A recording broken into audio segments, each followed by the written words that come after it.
Hi hello friends, welcome to Sumi's ಮನೆ ಅಡುಗೆ recipes. ಇವತ್ತು ನಾನು ನಿಮಗೆ ಬೆಳಗಿನ ಬ್ರೇಕ್ಫಾಸ್ಟ್ಗೆ ರವೆ ಇಡ್ಲಿ ಮಾಡೋದು ಹೇಗೆ ಅಂತ ತೋರಿಸ್ತಾ ಇದ್ದೀನಿ. ತುಂಬಾ ಟೇಸ್ಟಿಯಾಗಿರುತ್ತೆ, ಮಕ್ಳಿಗೂ ತುಂಬ ಇಷ್ಟ ಆಗುತ್ತೆ, ಹಾಗೆ ಹೆಲ್ದಿ ಕೂಡ.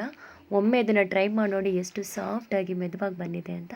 ಹಾಗೆ ಇದ್ರ ಜೊತೆಗೆ ಟೊಮೊಟೊ ಚಟ್ನಿ ಕೂಡ ಮಾಡೋದು ಹೇಗೆ ಅಂತ ತೋರಿಸ್ಕೊಡ್ತಾ ಇದ್ದೀನಿ. ಇದಕ್ಕೆ ಬೇಕಾಗಿರೋ ಇಂಗ್ರೀಡಿಯೆಂಟ್ಸು: ಒಂದು ಕ್ಯಾರೆಟ್ ತುರಿನ ತುರಿದಿಟ್ಕೊಂಡಿದ್ದೀನಿ, ಸ್ವಲ್ಪ ಕರಿಬೇವಿನ ಸೊಪ್ಪು, ಒಂದು 4 ಹಸಿಮೆಣಸಿನ್ಕಾಯಿ, ಕೊತ್ತಂಬರಿ ಸೊಪ್ಪು, ಸಾಸಿವೆ, ಕಡಲೆಬೇಳೆ, ಉದ್ದಿನಬೇಳೆ, ಜೀರಿಗೆ, ರುಚಿಗೆ ತಕ್ಕಷ್ಟು ಉಪ್ಪು, ಸ್ವಲ್ಪ ಸೋಡಾ ತೊಗೊಂಡಿದ್ದೀನಿ. ಈಗ ಒಲೆ ಮೇಲೆ ನಾನು ಬಾಣಲೆನ ಇಟ್ಕೊಂಡು ಅದಕ್ಕೆ 1 ಸ್ಪೂನ್ ಎಣ್ಣೆ ಹಾಕ್ಕೊಳ್ತಾ ಇದ್ದೀನಿ. ನೀವು ಎಣ್ಣೆ ಜಾಸ್ತಿ ಇಷ್ಟಪಡೋದಾದರೆ ಇನ್ನೊಂದು ಸ್ಪೂನ್ ಎಕ್ಸ್ಟ್ರಾ ಹಾಕ್ಕೊಳ್ಳಿ. ಈಗ ಅದಕ್ಕೆ ಒಂದು ಅರ್ಧ ಸ್ಪೂನ್ ಸಾಸಿವೆ ಹಾಕ್ಕೊಂಡು ಚಿಟಪಟ ಆದಮೇಲೆ ಅದಕ್ಕೆ ನಾನೀಗ 1-2 ಸ್ಪೂನಷ್ಟು ಕಡಲೆಬೇಳೆ ಹಾಕ್ಕೊಳ್ತಾ ಇದ್ದೀನಿ. ನೀವು ಕಡಲೆಬೇಳೆ ಜಾಸ್ತಿ ಇಷ್ಟ ಇಲ್ಲ ಅಂದರೆ ಸ್ವಲ್ಪ ಹಾಕ್ಕೊಳ್ಬೋದು, ಇಲ್ಲ ಸ್ಕಿಪ್ ಮಾಡ್ಕೊಳ್ಬೋದು. ಸೊ ಈಗ ಅದಕ್ಕೆ 1.5 ಸ್ಪೂನಷ್ಟು ಉದ್ದಿನಬೇಳೆ ಹಾಕ್ಕೊಳ್ತಾ ಇದ್ದೀನಿ. ಈಗ ಅದ್ರ ಜೊತೆಗೆ 1 ಸ್ಪೂನಷ್ಟು ಅಥವಾ 3/4 ಸ್ಪೂನಷ್ಟು ಜೀರಿಗೆ ಹಾಕ್ಕೊಂಡು ಚೆನ್ನಾಗಿ ಫ್ರೈ ಮಾಡ್ಕೊಳ್ಳಿ. ನಾವು ಹಾಕ್ಕೊಂಡಿರೋವಂಥ ಕಡಲೆಬೇಳೆ ಉದ್ದಿನಬೇಳೆ ಗೋಲ್ಡನ್ ಬ್ರೌನ್ ಕಲರು ಟರ್ನ್ ಆಗಬೇಕು. ಸೊ ಈಗ ನೋಡಿ ಕಲರ್ ಚೇಂಜ್ ಆಗಿದೆ. ಈಗ ಇದಕ್ಕೆ ನಾನು ಕರಿಬೇವಿನ ಸೊಪ್ಪು ಮತ್ತು ಹಸಿಮೆಣಸಿನ್ಕಾಯಿನ ಹಾಕ್ಕೊಂಡು ಚೆನ್ನಾಗಿ ಫ್ರೈ ಮಾಡ್ಕೊತೀನಿ. ಸೊ ಇದು ಫ್ರೈ ಆದಮೇಲೆ ಇದಕ್ಕೆ ನಾನು 1 ಬೌಲ್ನಲ್ಲಿ ರವೆ ತೊಗೊಂಡಿದ್ದೀನಿ. ನೀವು ಇದಕ್ಕೆ ಮಾಮೂಲಿ ಇಡ್ಲಿ ರವೆನಾದರೂ ತೊಗೊಳ್ಬೋದು, ಇಲ್ಲಾಂದರೆ ಉಪ್ಪಿಟ್ಟು ರವೆನಾದರೂ ತೊಗೊಳ್ಬೋದು. ನಾನಿಲ್ಲಿ ಉಪ್ಪಿಟ್ಟು ರವೆನ ತೊಗೊಂಡಿದ್ದೀನಿ. 1 ಬೌಲ್ ಅಷ್ಟು ರವೆಗೆ ನಾವು ಮಿನಿಮಮ್ 4 ಮೆಂಬರ್ಸ್ಗೆ ಅಪ್ರಾಕ್ಸ್ 20 to 21 ಇಡ್ಲಿ ಅಷ್ಟು ಆಗುತ್ತೆ ಇದರಲ್ಲಿ ನಾವು ತೊಗೊಂಡಿರೋವಂಥ 1 ಬೌಲ್ ರವೆಗೆ. ಈಗ ಅದನ್ನು ಸಣ್ಣ ಉರಿಲಿ ಒಂದು 5 ಮಿನಿಟ್ಸ್ ಚೆನ್ನಾಗಿ ಫ್ರೈ ಮಾಡ್ಕೊಂಡಾದ್ಮೇಲೆ ಕೊತ್ತಂಬರಿ ಸೊಪ್ಪನ್ನ ಹಾಕ್ಕೊಂಡು ಆ ಬಿಸಿಲನ್ನೇ ಇದು ಮಾಡ್ಕೊಳ್ತಿದ್ದೀನಿ. ಸ್ಟವ್ನ ನಾನೀಗ ಆಫ್ ಮಾಡ್ಕೊಂಡಿದ್ದೀನಿ. ಆದರೆ ರವೆ ಬಿಸಿ ಇತ್ತಲ್ವ, ಅದರಲ್ಲೇ ಕೊತ್ತಂಬರಿ ಸೊಪ್ಪನ್ನ ಹಾಕ್ಕೊಂಡು ಚೆನ್ನಾಗಿ ತಿರುಗಿಸ್ಕೊಂಡು, ಈಗ ರವೆ ಆಲ್ಮೋಸ್ಟ್ ತಣ್ಣಗಾಗಿದೆ. 1-2 ನಿಮಿಷ ಆದಮೇಲೆ ನಾವು ಸಣ್ಣದಾಗಿ ಹಚ್ಚಿಟ್ಕೊಂಡಿದ್ದಂಥ ಕಾಯಿ, ಆ್ಯಕ್ಚುಲಿ ನಾನು ನಿಮಗೆ ಆವಾಗಲೇ ತೋರಿಸಿಲ್ಲ ಆ ಒಂದು ಕಾಯಿ ತುರಿನ, ಅಥವಾ ಕಾಯಿನ ತುರಿದಾದ್ರೂ ಹಾಕ್ಕೊಳ್ಬೋದಿಲ್ಲ, ಸಣ್ಣದಾಗಿ ಹಚ್ಚಾದರೂ ಹಾಕ್ಕೊಳ್ಬೋದು.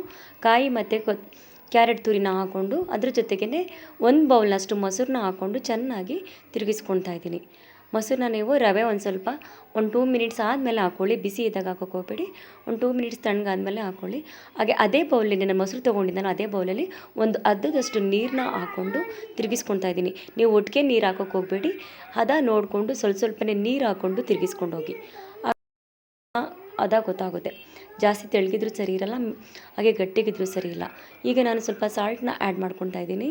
ಸಾಲ್ಟನ್ನ ನೋಡಿಕೊಂಡು ಹಾಕ್ಕೊಳ್ಳಿ, ರುಚಿ ನೋಡಿಕೊಂಡು. ಈಗ ತಿರುಗಿಸ್ಕೊಂಡು ನೋಡಿ, ಈಗ ಗಟ್ಟಿ ಆಗಿದೆ, ಹಾಗಾಗಿ ಇನ್ನೊಂದು ಸ್ವಲ್ಪ ನೀರನ್ನ ಆ್ಯಡ್ ಮಾಡ್ಕೊತಾ ಇದ್ದೀನಿ. ಹಾಗೆ ನೀರನ್ನ ಆ್ಯಡ್ ಮಾಡಿಕೊಂಡು ಹೀಗೆ ತಿರುಗಿಸ್ಕೊಳ್ತಾ ಇರಬೇಕು. ಈಗ ಇದು ಆಲ್ಮೋಸ್ಟ್ ಆಗಿದೆ. ಈಗ ಇದು ನೆನೆಯೋದಕ್ಕೆ ಅಂತ ಒಂದು 10 ಮಿನಿಟ್ಸು ಒಂದು ಲಿಡ್ನ ಕ್ಲೋಸ್ ಮಾಡಿ ಇಟ್ಬಿಡೋಣ ಸೈಡಲ್ಲಿ. ಈಗ ಟೊಮೊಟೊ ಚಟ್ನಿ ಮಾಡೋದು ನೋಡೋಣ. 1-2 ಟೊಮೊಟೊನ ನಾನು ಇಲ್ಲಿ ಒಂದು ಮೀಡಿಯಮ್ ಸೈಜಲ್ಲಿ ಹಚ್ಚಿಟ್ಕೊಂಡು, ಹಾಗೆ ಒಂದು ಈರುಳ್ಳಿನ ಹಚ್ಚಿಟ್ಕೊಂಡಿದ್ದೀನಿ. ದಪ್ಪದಾದರೆ 1 ಸಾಕು, ಸಣ್ಣದಾದರೆ ಒಂದು 2 ಈರುಳ್ಳಿ ತೊಗೊಳ್ಳಿ. ಈಗ ಇದಕ್ಕೆ 1 ಸ್ಪೂನಷ್ಟು ಧನಿಯಾ ಪುಡಿ, 1 ಸ್ಪೂನಷ್ಟು ಚಿಲ್ಲಿ ಪೌಡರ್ನ ಹಾಕ್ಕೊತಾ ಇದ್ದೀನಿ. ನಿಮಗೆ ಖಾರ ಎಷ್ಟು ಬೇಕೋ ಅದು ನೋಡಿ ಹಾಕ್ಕೊಳ್ಳಿ. ಈಗ ಅದು ರುಬ್ಕೊಂಡಿದ್ದೀನಿ. ಈಗ ಸ್ಟವ್ ಮೇಲೆ ಇನ್ನೊಂದು ಪಾತ್ರೆ ಇಟ್ಕೊಂಡು ಅದಕ್ಕೆ 1.5 ಸ್ಪೂನಷ್ಟು ಎಣ್ಣೆ ಹಾಕ್ಕೊಂಡು ಒಂದು ಅರ್ಧ ಸ್ಪೂನಷ್ಟು ಸಾಸಿವೆ ಹಾಕ್ಕೊತಾ ಇದ್ದೀನಿ. ಈಗ ಸಾಸಿವೆ ಚಿಟಪಟ ಅಂತ ಅಂದಮೇಲೆ ಅದಕ್ಕೆ ಒಣಮೆಣ್ಸಿನ್ಕಾಯಿ ಹಾಕ್ಕೊಂಡಿದ್ದೀನಿ. ನೀವು ಹಸಿಮೆಣ್ಸಿನ್ಕಾಯಿ ಕೂಡ ಹಾಕ್ಕೊಳ್ಬೋದು. ಹಾಗೆ ಸ್ವಲ್ಪ ಕರಿಬೇವಿನ ಸೊಪ್ಪು ಹಾಕ್ಕೊಂಡು ಅದಕ್ಕೆ ನಾವು ರುಬ್ಬಿದ್ವಲ್ವ ಆ ಟೊಮೊಟೊ ಈರುಳ್ಳಿ ಅದನ್ನು ಹಾಕ್ಕೊತಾ ಇದ್ದೀನಿ. ಸೊ ಇದಕ್ಕೆ ನೀವು ನೀರು ಹಾಕದೆ ರುಬ್ಕೊಳ್ಬೇಕು. ಈಗ ಇದು ಚೆನ್ನಾಗಿ ಫ್ರೈ ಮಾಡ್ಕೊಳ್ಳೋಣ. ನೋಡಿ ಎಣ್ಣೆ ಎಲ್ಲ ಮೇಲೆ ತೇಲ್ತಾ ಇದೆ. ಹಾಗೆ ನಾವು ರುಬ್ಬಿದಂತಹ ಮಿಕ್ಸಿ ಜಾರ್ನಿಗೆ ಒಂದು ಸ್ವಲ್ಪ ನೀರು ಹಾಕ್ಕೊಂಡು, 1-2 ಸ್ಪೂನಷ್ಟು ನೀರು ಹಾಕ್ಕೊಂಡು ಅದನ್ನು ಚೆನ್ನಾಗಿ ಅಳ್ಳಾಡಿಸ್ಬಿಟ್ಟು ಹಾಕ್ಕೊತಾ ಇದ್ದೀನಿ. ನೀವು ನೀರು ಹಾಕೋದೇ ಹಾಗೆ ಕೂಡ ಮಾಡ್ಕೊಳ್ಬೋದು, ಬಟ್ ನಾನು ಲೈಟಾಗಿ ನೀರು ಹಾಕ್ಕೊಂಡಿದ್ದೀನಿ, ಜಸ್ಟ್ 1-2 ಸ್ಪೂನ್ ಇದೆ ಅಷ್ಟೇ. ಈಗ ಸಾಲ್ಟನ್ನ ಆ್ಯಡ್ ಮಾಡ್ಕೊಂಡಿದ್ದೀನಿ. ಈಗ ತಿರುಗಿಸ್ಕೊಂಡು ಚೆನ್ನಾಗಿ ಫ್ರೈ ಮಾಡ್ಕೊಳ್ಳೋಣ ಒಂದು 5 ನಿಮಿಷ. ಇಷ್ಟೇ, ಟೊಮೊಟೊ ಚಟ್ನಿ ರೆಡಿಯಾಗಿದೆ. ಸೊ ತುಂಬಾ ಟೇಸ್ಟಿಯಾಗಿರುತ್ತೆ, ತುಂಬ ಈಸಿ ರೆಸಿಪಿ ಕೂಡ, ಟ್ರೈ ಮಾಡಿ ನೋಡಿ.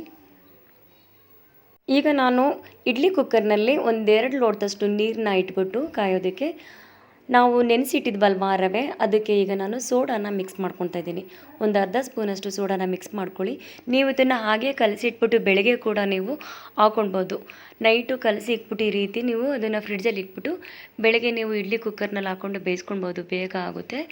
ಸೊ ಇದಕ್ಕೆ ಸೋಡಾ ಹಾಕ್ಕೊಂಡು ಮಿಕ್ಸ್ ಮಾಡಿಕೊಂಡು ಈಗ ನಾನು ಇಡ್ಲಿ ತಟ್ಟೆಗೆ ಎಣ್ಣೆನ ಸವರ್ಕೊಂಡಿದ್ದೀನಿ. ಈಗ ಒಂದೊಂದು ಸೌಟಷ್ಟು ಸಂಪಳನ ತಗೊಂಡು ನಾನು ಹಾಕ್ಕೊತಾ ಇದ್ದೀನಿ.